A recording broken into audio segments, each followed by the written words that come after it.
हाय सांग माने नमस्कार जय जगन्नाथ। चलतु आम आज बनवा राजस्थान गोटे डिजर्ट इमरटी। इमरटी एक्चुअली यूपी रे बहुत लोकप्रिय रेसिपी। यह खूब कम समय कम सामग्री झटपट बन जाए, क्रिस्पी एवं जूसी सहित टेस्टी लगी से देखो ये मुझे गोटे कप विधि को 3 ରୁ 4 घंटा बतुरे नहीं। विधि भल भाव में बतुरी जाइए भल भाव में धोई नवा। आउ गोटे मिक्सी जार नहीं जावा। ए बतुरा विधि को दे अल्प टिके पानी दे आम गोटे स्मूथ पेस्ट बनैबा। बेसी पानी देबार नहीं, बेसी पतला हो गले इमरटी भल बनबनी। देखंतु एठी हमर बैटर टी केमती स्मूथ है कि बाटे की रेडी हो गला। मु चामच देखौची पूरा स्मूथ हो जाइए, पूरा फ्लफी देखा जाउची आ बहुत गाढ़ा मध्ये अछि। परफेक्ट कंसिस्टेंसी अछि। एहा को आमे गोटे बाउल को बे ट्रांसफर करनबा।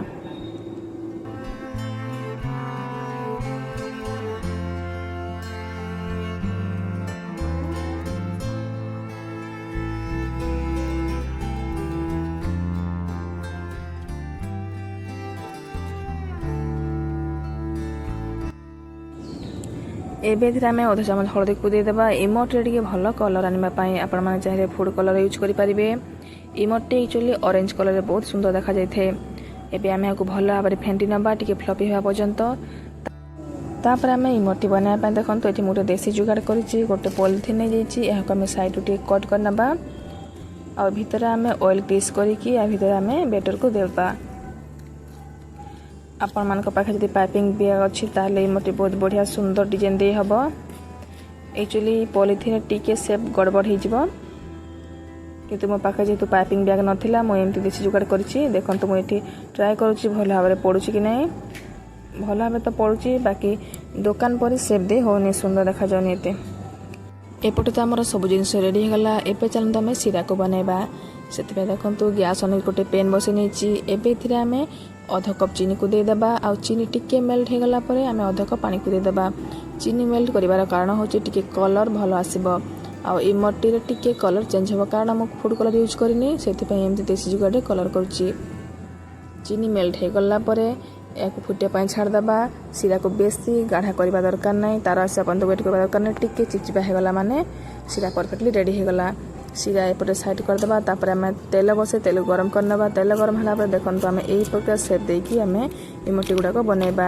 इमरटी टिके कलर चेंज होकर फ्राए हो गला परे आम जो सीरा रेडी होता से पकईदेबा। देखु एमती सीरा रे बेसी समय इमरटी को रखबानी। 15 ରୁ 20 सेकेंड पर्यंत रखी अल्टो पाल्टो करके बाहर को काढ़ी नबा। यही प्रोसेस रे आम बाकी सब इमरटी गुड़ाक बनै नबा। और कम गरम तेल रे पकेबेनी जमारो इमरटी चेप्टा हो। और बेसी गरम तेल रे पकेले इमरटी बनै हेबनी, सांगे सांगे पड़ी जिवो। सेतिपई तेल को भल भाव में गरम कर नेबे। और इमरटी पकाइला समय गैस फ्लेम को लो रखी नेबे। देखंतु मु एते सारा इमरटी बनै नैछि। मुझे आपण मानक गोटे भांगी देखौछि केते क्रिस्पी एवं जूसी बनीची। फास्ट टाइम में ट्राई करथिली, बहुत बढ़िया बनीथिला क्रिस्पी एवं जूसी। बट शेप रे टिके गड़बड़ थिला। आपण माने एही प्रोसेस रे इमरटी को निश्चय ट्राई करंतु। आ केमती लागला मते कमेंट माध्यम जणांतु। आ जदि मो रेसिपीटा भल लागि थे मो चैनल को लाइक सब्सक्राइब कर दियंतु। जय जगन्नाथ।